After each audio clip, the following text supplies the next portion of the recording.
Welcome to the BBC's News at 6. The parliamentary expenses scandal has claimed its first casualties.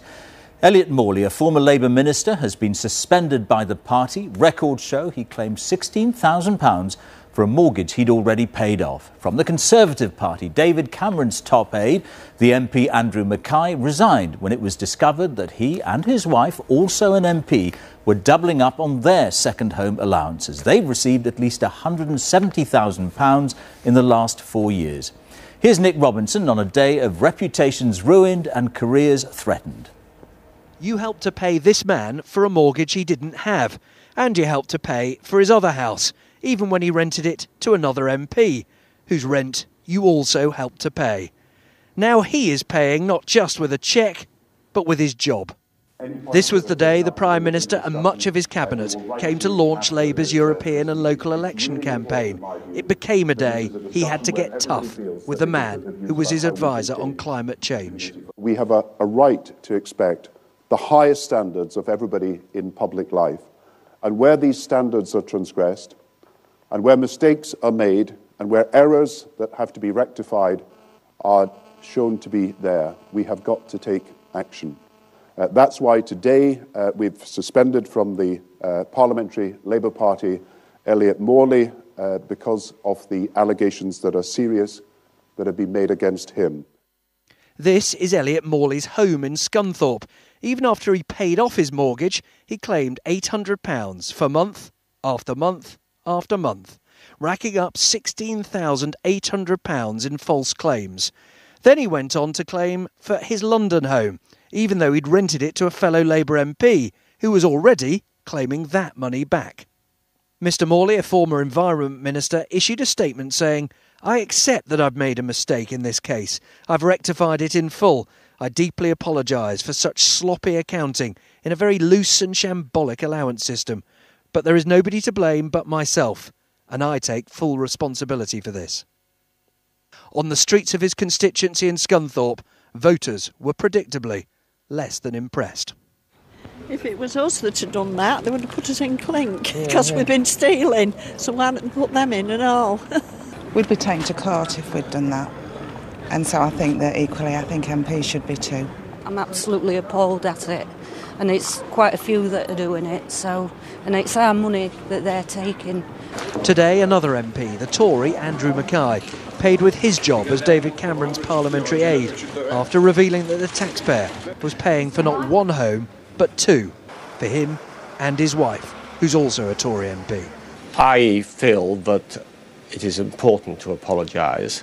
I feel that due to an error of judgment in accepting the advice from the Fees Office, I have let a lot of people down. This morning, when the Tory leader learnt of the setup, he made clear that his aide had to go. It seems to me that the right approach in this case is for him to stand down from the front bench, from being a member of my team because of these arrangements, then to go to the scrutiny panel and to work out how much money he needs to repay. Both the leaders of both the main parties have had to sack their aides. Both fear that others may have to follow. The scandal over MPs' expenses has become a test of Gordon Brown's leadership, of the leadership of every political party, of how they discipline their MPs, of whether they can satisfy public ire. And this, exactly 3 weeks before the entire nation gets the chance to go to the polls. Well, it's not just the House of Commons that's mired in scandal. Over at the House of Lords, 2 Labour peers have been suspended after a parliamentary watchdog decided they were prepared to change government legislation in return for cash. As Rita Chakrabarti reports, it's the first time in nearly 400 years that a Lord has been suspended. Are peers for sale? Today, a House of Lords committee ruled that 2 of them, Lords Taylor and Truscott, were prepared to defy a basic rule that bans Lords from influencing legislation for cash. What I expect the House to do is to make abundantly clear that this kind of behaviour is utterly unacceptable, that there can be no paid advocacy, and those members who break that rule will be dealt with severely. 4 peers were exposed in a newspaper allegedly boasting they'd managed to change legislation for clients.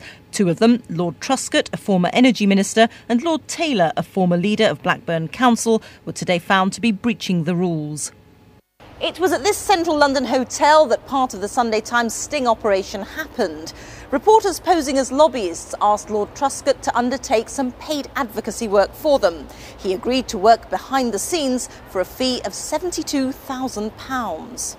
Lord Truscott told the reporters, "I can work with you, talking to people to facilitate the amendment and making sure the thing is granted."